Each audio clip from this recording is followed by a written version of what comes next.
ओ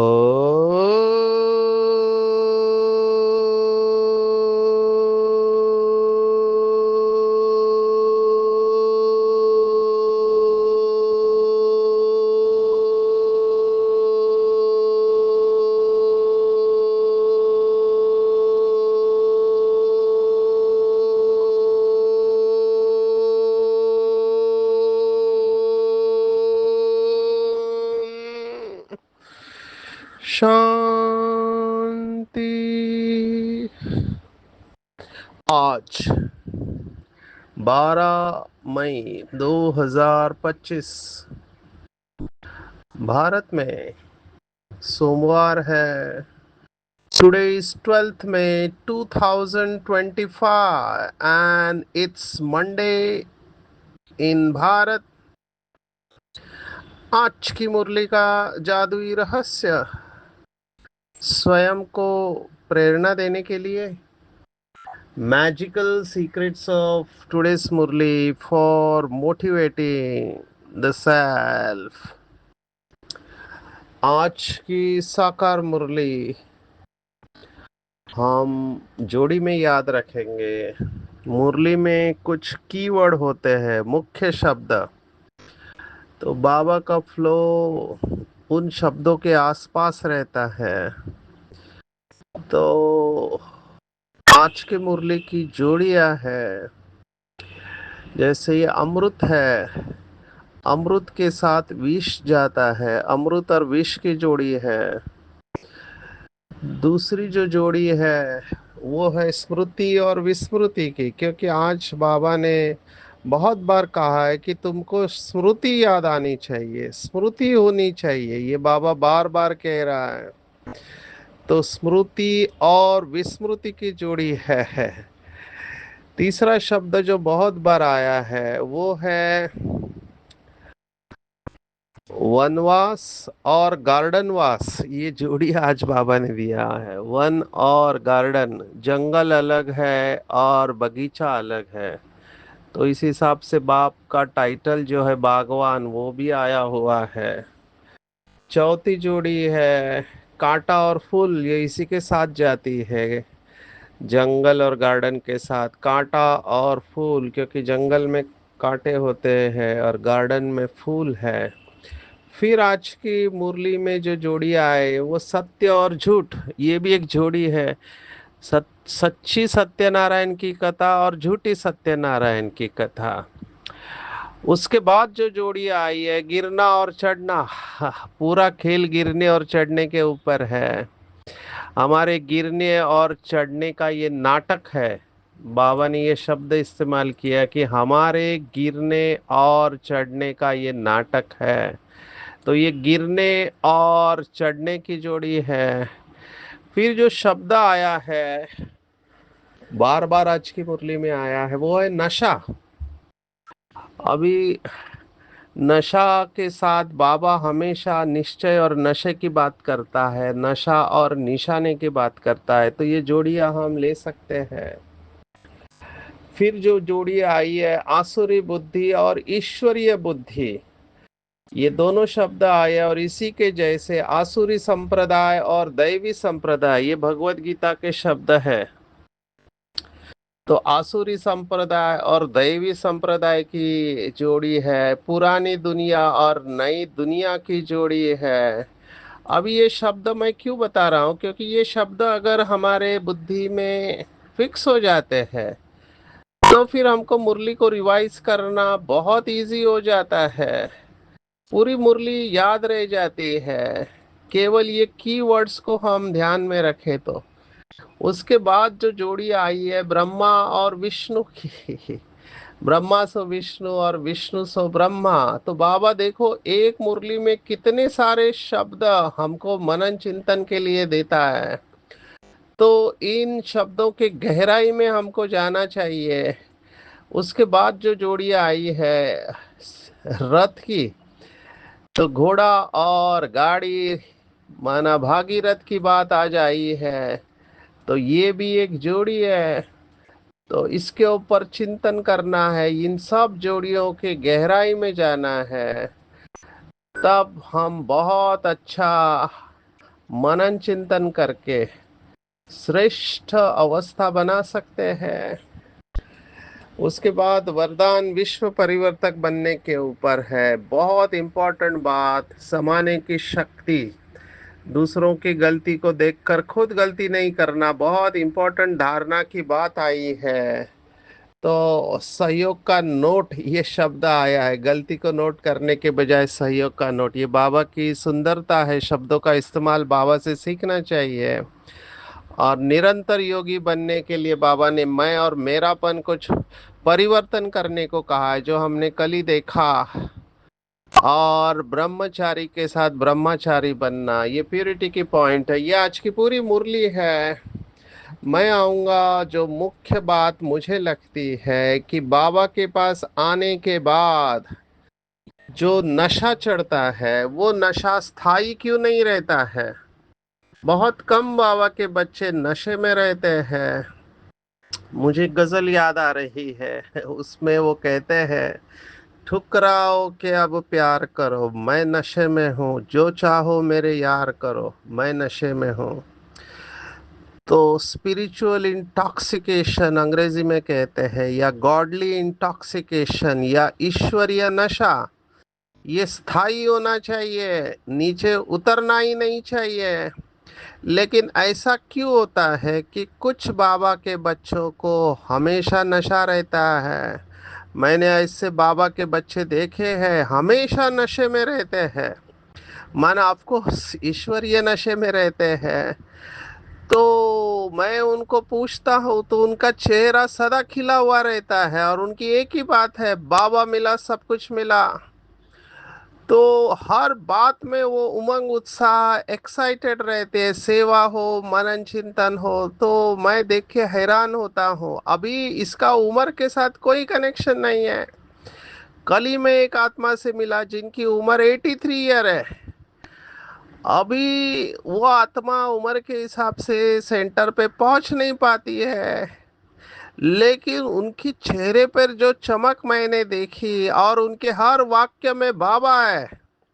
वो घर से ही पुरुषार्थ करते हैं, लेकिन हर वाक्य में बाबा आया, तो ये प्रूफ है कि बाबा के साथ वो जुड़े हुए हैं। तो ये नशा कुछ लोगों को क्यों रहता है और कुछ लोगों को क्यों नहीं रहता है, इसके गहराई में जाके चिंतन करेंगे। बाबा ने भी आज की मुरली में कहा है कि ज्ञान अमृत हजम करना आएगा तो सदा रूहानी निशा चढ़ा रहेगा।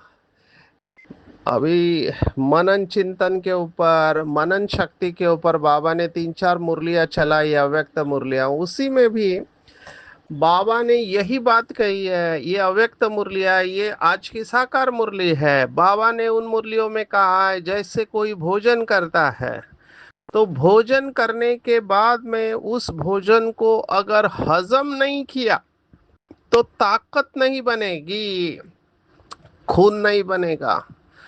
कितने लोग हम देखते हैं प्रैक्टिस में, खाना बहुत खाते हैं लेकिन उनके शरीर में वो ताकत पहुंचती नहीं है।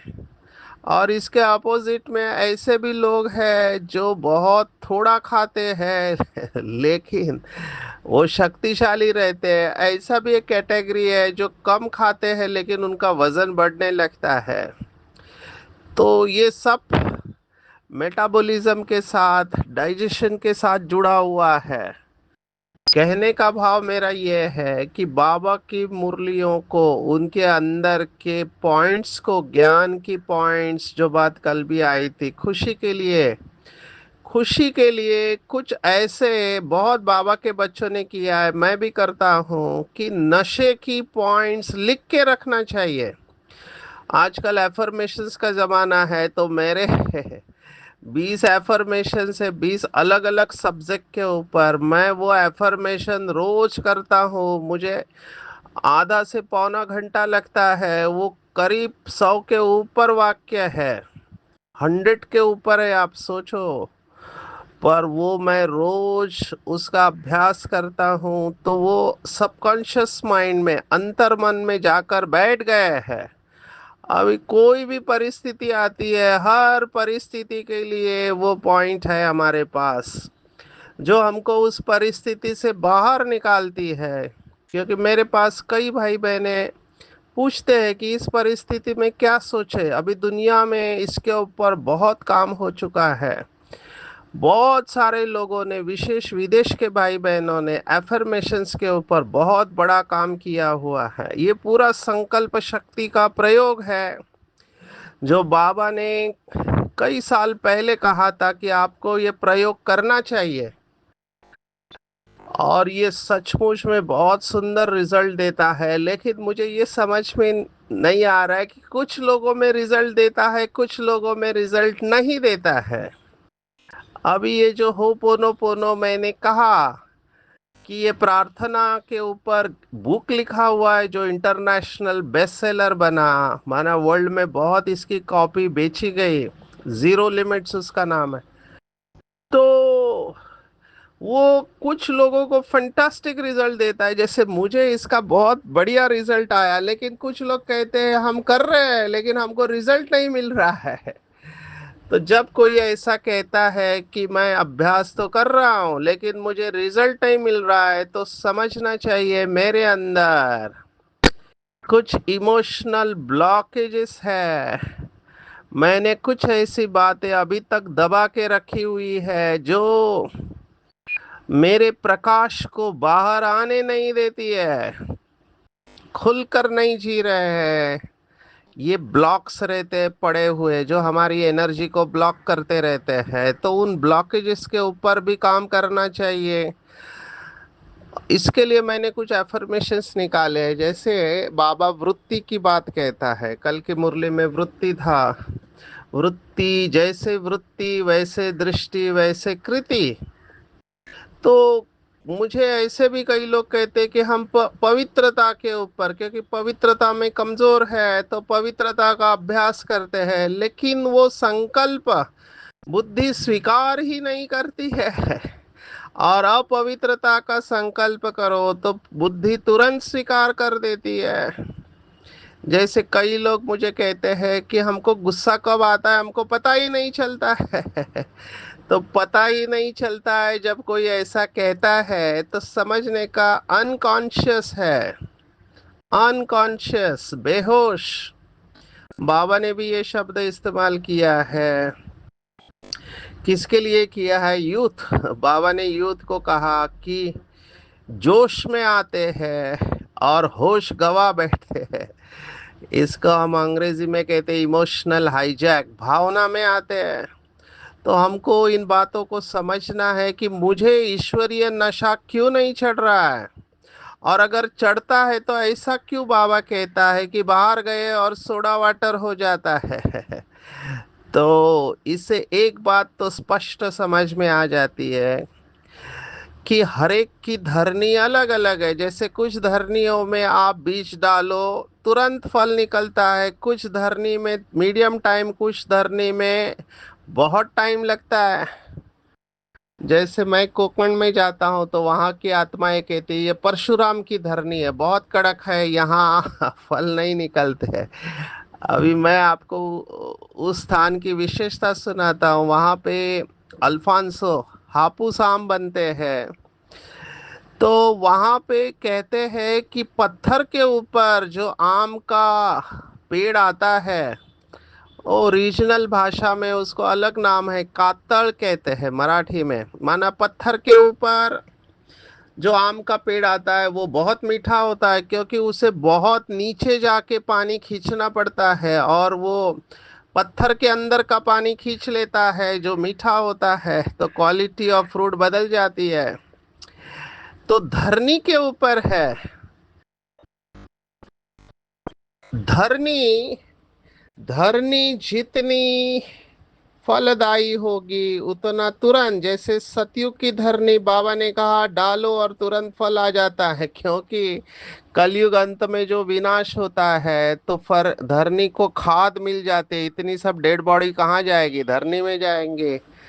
तो खाद मिलता ऐसे है ही तो बहुत अच्छा रिजल्ट देती है यहाँ धरने। भी जो धरनी है हमारे आत्मा की धरनी, अगर मैं संकल्प कर रहा हूं, समझो हो पोनो प्रेयर, मैं बोल रहा हूं लेकिन वो रिजल्ट नहीं दे रहा है, इसका मतलब धरनी बहुत कठिन है, धरनी को परिवर्तन करने की मेहनत करना पड़ेगा।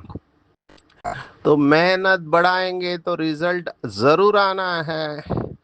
बुद्धि जितनी स्वच्छ होगी उतना रिजल्ट जल्दी आएगा।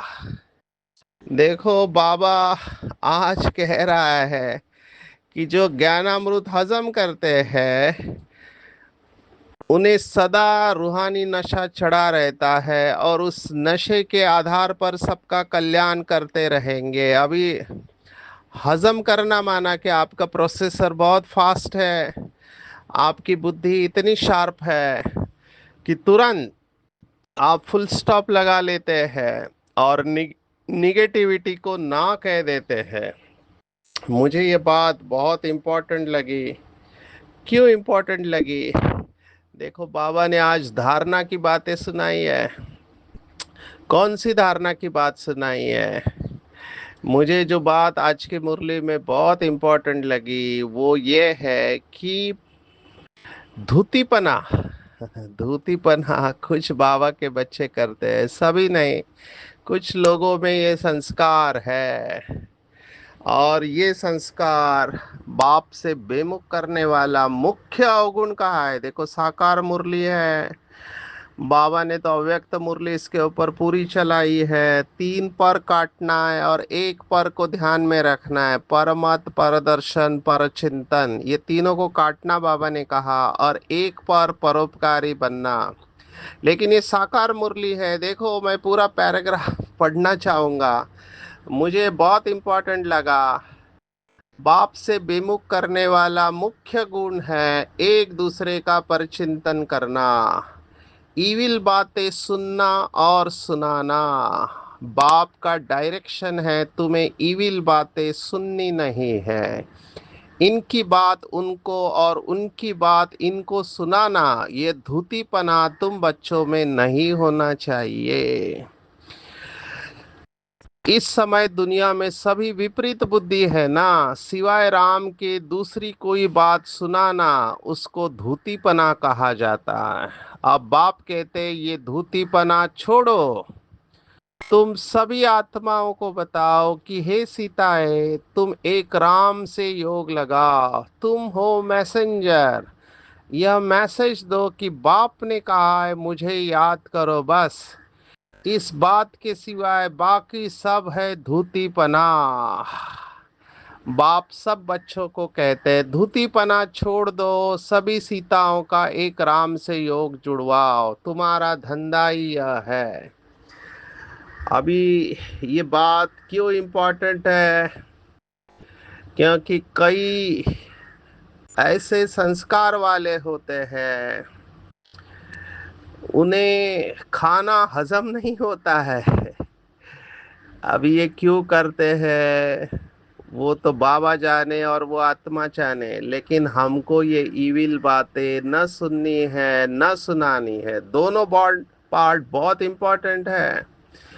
कोई आपके पास आके किसी के बारे में अवगुण सुना रहा है, बिल्कुल नहीं सुनना चाहिए, बिल्कुल सुनना ही नहीं है। अभी हम कई सेंटर पर जाते हैं तो हमें यह असंतुष्ट आत्माएं आकर मिलती है और बहुत युक्ति से हमारे साथ बात करती है, इधर उधर की बात करके फिर उनका जो मुख्य एजेंडा है वो लेकर आती है। और जैसे ही हमको पता चलता है ये अवगुण सुना रहे, मैं हाथ जोड़ता हूँ, प्लीज आप मुझे ये मत सुनाना, आप बाबा को जाकर सुनाओ। क्योंकि एक बार आपने उनको सुना और उनको पता चला कि इनको इन बातों में रुचि है, तो ये अगली बार इनके पास कचरा होगा आपके पास ही लेकर आएंगे और आप कचरे का डब्बा बन जाते हैं। इसलिए कचरे का डब्बा नहीं बनना है, इन बातों से अपने आप को बचाना है। ये बहुत इंपॉर्टेंट धारणा की पॉइंट है। क्यों? क्योंकि एक बार ये इविल बातें अंदर गई तो उसके ऊपर चिंतन चलना ही है। मुझे याद है एक बार हम बड़ी दादी से मिल रहे थे, तो बड़ी दादी ने बहुत सुंदर धारणा की बात सुनाई इसी के ऊपर। बड़ी दादी ने कहा कि कई बच्चे कहते हैं कि हम एक कान से सुनकर दूसरे कान से निकाल देते हैं। तो दादी ने कहा दो कान के बीच में दिमाग होता है जो उसका पोस्टमार्टम करता है। तो ये इतना इजी नहीं है एक कान से सुनकर दूसरे कान से निकाल देना। तो हमको इन बातों को टोटली अवॉइड करना है। इनफैक्ट बाबा ने दुनियावी सभी बातों को अवॉइड करने को बोला। और अभी जैसे वायुमंडल है, जो युद्ध का माहौल है, उस समय तो ये बातें बहुत फ्लरिश होती है। कई लोगों को क्या इंटरेस्ट है इन बातों में पता नहीं, मुझे भी भेजते रहते हैं। अभी हम इनमें ज्यादा जाते नहीं है। जितना हमारे लिए आवश्यक है उतना ही हम बातों के ऊपर ध्यान रखते। टू मच इसमें नहीं जाना चाहिए। कई लोग इसमें इतना घुस जाते जैसे पीएचडी लेवल की स्टडी करते हैं कि अभी ये कंट्री क्या करेगी, अभी ये कंट्री क्या करेगी, अभी इसको क्या करना है, उसको क्या करना है। अभी ये इंटरेस्ट हो सकता है अगर आप उस फील्ड के हैं, समझो आप पत्रकार है, आप मीडिया वाले हैं और आपको इसके ऊपर लिखना है तो बात अलग है। लेकिन अगर योगी बच्चे हैं बाबा के, बाबा ने साकार में भी डिस्करेज किया हुआ है इन बातों को। आप सोचो, अभी मुझे किसी ने रेफरेंस भेजा कि दादियों का ये पार्ट इतना पक्का था कि जब भारत के दो टुकड़े हुए, हिंदुस्तान पाकिस्तान, उस समय उन्होंने अनुभव सुनाया कि बाहर इतना कुछ चल रहा था, लेकिन दादिया बाबा के नशे में थी, बाबा की याद और ज्ञान के नशे में थे, तो उनको कुछ पता नहीं था कि बाहर क्या हो रहा है। अभी भी कुछ ऐसा ही माहौल होने वाला है और ये माया का पेपर रहेगा ऐसे मुझे लगता है। इसलिए इन बातों में जाना नहीं है। मधुबन से डायरेक्शन आया हुआ है कि हमको बहुत रिस्पॉन्सिबल, कई लोग यूट्यूब चैनल पे बहुत सारी बातें सुनाते रहते हैं जो हमको नहीं करना चाहिए। गाइडलाइंस को फॉलो करना चाहिए। मधुबन से जो भी गाइडलाइंस आती है उनको बहुत बहुत ध्यान से सुनना है, क्योंकि बाबा निमित्त आत्माओं को टच करेगा। अभी परम आदरणीय मोहिनी बहन जी का भी मैसेज आया, शॉर्ट एंड स्वीट, पूरा सार उन्होंने सुना दिया कि तीन बातें होती है, पुरुषार्थ, कारोबार और सेवा। ये तीनों चलेगा लेकिन बैलेंस नहीं छोड़ना है। और आगे चलकर मनसा सेवा बढ़ने वाली है। तो अगर बाबा के बच्चे चाहते हैं कि हम मनसा सेवा में नंबर वन लिया, अभी तक वाचा और कर्मणा सेवा में नंबर लिया, अभी मनसा सेवा में अगर नंबर वन लेना चाहते हैं तो इन बातों से तो 110% आपको बचाना पड़ेगा। As a doctor, mental health में सेवा देने वाला, मैं आपको बता रहा हूँ कि ये जो न्यूज़ चलते हैं मीडिया, अभी उनको तो अपना टीआरपी बढ़ाना है। वो नमक मिर्च मसाला लगाकर आपको बहुत सारी बातें परोसोगे। अभी हमको बाबा के समान, हमारे ब्रह्मा बाबा दादियों ने जो किया, मम्मा बाबा ने, उनके समान हमको कल्प वृक्ष की जड़ में बैठकर इन सबको शक्ति देना है। क्यों? क्योंकि अगर आपका मन कमजोर होगा और आप ये सब बातें देखोगे तो दो तीन बातें हो सकती है। एक, डर बढ़ेगा, एंजाइटी बढ़ेगी, चिंता बढ़ेगी। तो अगर अपना डर एंजाइटी चिंता नहीं बढ़ाना चाहते हो तो ये बातें देखनी नहीं है, न फॉरवर्ड करनी है, क्योंकि इससे एक वृत्ति बन रही है। कई लोग इतना बताने के बाद भी ये वीडियो फॉरवर्ड करते रहते हैं। उसके बजाय हम बाबा की याद में बैठ के शांति के प्रकंपन फैलाते रहे, सबको सपोर्ट दे, इमोशनल सपोर्ट दे, ये ज्यादा जरूरी है। दूसरा क्या होगा? गुस्सा भी बढ़ सकता है, कई सारी बातें देखकर सुनकर गुस्सा बढ़ेगा, चिंता बढ़ेगी, डर बढ़ेगा। ये सब इमोशंस हमको और दूसरों को तकलीफ देने वाले हैं। इसलिए मधुबन से जो डायरेक्शन आते हैं उनको बहुत ध्यान से एक एक शब्द को सुनना पड़ना है, इन बातों में जाना नहीं चाहिए।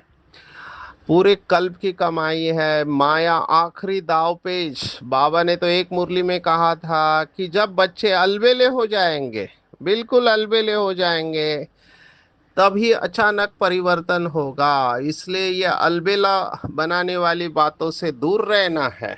हमको इन बातों में जाना ही नहीं है, इधर की उधर की बातें एक दूसरे को सुनाना बिल्कुल, इससे बहुत नुकसान होता है सेंटर का, यज्ञ का। कई लोग ये अपना ड्रामा प्लान अनुसार रोल प्ले कर रहे हैं इनको। जैसे रामायण की कहानी मुझे याद आई, वो पूरा मंथरा है, मंथरा ने कान भर दिए कई कई के, और फिर रामायण हुआ। हमको ये सब नहीं करना है, नहीं तो ऐसा ना हो जो बाबा कहते हैं कि युद्ध के संस्कार त्रेता युग में लेकर जाएंगे। अभी तो हमको वैराग्य की स्टेज में रहना है, जिसका हम राह देख रहे थे इतने समय से, वो समय आ गया। हमको तो अभी सतयुग दिखाई देना चाहिए। पूरे वैराग्य की स्टेज में आज जो बाबा ने जंगल की बात कही है, जब कन्या शादी होती है तो वन में बैठती है, फिर महल में जाती है। शुरुआत में भी बाबा ने ये स्मृति हमको याद दिलाई कि बच्चे, अभी तुम कलयुग में हो और फिर तुम सतयुग में जाओगे। देखो बाबा ने कितना आज सुनाया। आज राजा है कल उतार देते, अखबार में बहुत ऐसी ऐसी बातें पड़ती है जिसका रिस्पॉन्ड दिया जाए तो कुछ समझे ये नाटक है, ये याद रहे तो भी सदैव खुशी रहे। आज से 5,000 वर्ष पहले शिव बाबा आया था, आकर राजयोग सिखाया था, लड़ाई लगी थी। तो बाबा ने ये सब सब बच्चों को आज स्मृति दिलाई है कि बच्चे तुम ही थे, तुम ही विश्व के मालिक थे, तुमको फिर से बनना है। हम स्वर्ग में राज्य करते थे, फिर हमको 84 जन्म लेना पड़े, यह सारा दिन स्मृति में लाना पड़े। बाबा ने कहा इसको याद करो कि हम ही थे, हमको ही बनना है। तो फिर भूलना नहीं है इस बात को, इसलिए आज का स्मृति विस्मृति की पूरी बातें हैं। तो इन बातों को बार बार बुद्धि में लाना है। बाबा की मुरली बार बार पढ़नी चाहिए। आज क्यों बाबा ने कहा कि भाई भाई का इतना असर नहीं रहता जितना बाप का रहता है। तो बाप के समझाने में और बाबा के बच्चे के समझाने में बहुत फर्क है। यहाँ पर जो बाबा के बच्चे होंगे उनको तुरंत टच हो जाएगा, जो यहाँ का नहीं होगा उसे ये ज्ञान टच नहीं होगा। अंतिम जन्म है, बाबा ने कहा मुख्य बात है पावन बनने की। तो इस एक जन्म में हमको प्रीत बुद्धि बनना है। और बाबा ने उदाहरण देखो क्या दिया है। बाबा ने उदाहरण दिया, कहाँ थर्ड क्लास में बकरियों मिसल ट्रैवल करना, कहाँ एयर कंडीशन में। माना बाबा चाहता है कि मेरे बच्चे दास दासिया नहीं बने, वो थर्ड क्लास। और एयर कंडीशन माना माला के मन के। तो बाबा देखो खुद अपना अनुभव सुना रहा है कि मैं भी बाबा को याद करने के लिए बहुत माथा मारता हूँ, माना बहुत मेहनत करता हूँ, सारा दिन ख्यालात चलती रहती है, और हम बच्चों को भी यही मेहनत करनी है। आते हैं आज के वरदान के ऊपर, बहुत गहरा है, बार बार पढ़ना चाहिए। दूसरे की गलती को देखकर खुद गलती नहीं करो, उसने किया तो मैं भी करूंगा, नहीं। अगर कोई गलती करता है तो हम राइट रहे, हम गलती नहीं करें। जैसे कोई गुस्सा करता है तो हमको गुस्सा नहीं करना चाहिए। जो प्रभाव में आ जाते हैं वो अलबेले हो जाते हैं। सिर्फ एक जिम्मेवारी उठा लो कि मैं राइट के मार्ग पर ही रहूंगा, और अगर दूसरा रॉन्ग करता है तो उसे संभालो। बहुत सुंदर वाक्य, ये बड़ा करके लिखना चाहिए। किसी की गलती को नोट करने के बजाय उसको सहयोग का नोट दो, अर्थात सहयोग से भरपूर करो तो विश्व परिवर्तन का कार्य सहज हो जाएगा। कितनी सुंदर बात है। बाबा ने एक मुरली में कहा था, किसी के अवगुणों का वर्णन करना माना खुद में समाने की शक्ति कम है, इसको जग जाहिर करना है। अगर समाने की शक्ति है तो हम वर्णन करेंगे ही नहीं, उसके प्रति शुभ भावना रखेंगे। हद के मैं और मेरेपन को बेहद में परिवर्तन करेंगे तो निरंतर योगी बन जाएंगे। बहुत सुंदर है, बहुत गहरा है, टाइम लगेगा। ब्रह्मचारी बनना ही पवित्रता नहीं, लेकिन ब्रह्मचारी बनना माना ब्रह्मा बाबा के हर कदम पर कदम रखने वाले बनना है। आज की पूरी मुरली में टेक होम है कि ज्ञानामृत हजम करेंगे तो नशा चढ़ा रहेगा। केवल एक बाप की बातों के सिवाय दूसरी कोई भी बातें किसी को सुनानी नहीं है। एक की बात दूसरे को सुनाना, पर चिंतन करना, ये धूतीपना है, इसे छोड़ देना है। बाबा की याद रहेगी नहीं। एक बाप के साथ प्रीत बुद्धि रखनी है, दूसरे की गलती को समाना है, समाने की शक्ति द्वारा रॉन्ग को भी राइट बनाने वाले विश्व परिवर्तक बनना है। मैं राइट के मार्ग पर ही रहूंगा।